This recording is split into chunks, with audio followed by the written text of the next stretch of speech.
Class 1 subject Bangla class work 5ই February 2021। আজকের class work page নম্বর 42 লিখিত পর্ব। এটা হচ্ছে উকার যোগে শব্দ তৈরি, যেমন আ গ ন দেওয়া আছে, এগুলো তো কোনো কথা হয় না, যেমন ক র না অ স চি এগুলো হয় না, তো উকার যোগে শব্দ তৈরি করতে হবে। যেমন গয় রস্যু দিয়ে হবে আগুন, করুণা, অসুচি, গণ আছে হবে গুণ, তর আছে হবে তরু, শীষ আছে হবে শিশু, গণহীন আছে হবে গুণহীন, নির্পায় আছে হবে নিরুপায়, আর কিংসক আছে হবে কিংসুক।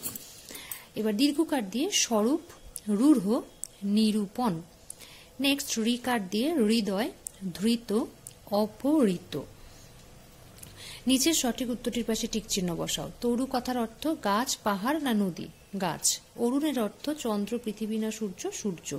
বাহু অর্থ পা, হাত না কান? হাত। সুহৃদ অর্থ শত্রু, বন্ধু না সমাধান? বন্ধু। নেক্সট এলোমেলো শব্দ সাজিয়ে শব্দ গঠন। র আরু হবে আরুরো, এটা হবে বেগুন। নেক্সট হবে নিরূপণ, আর তারপরে হবে মরুভূমি। Thank you.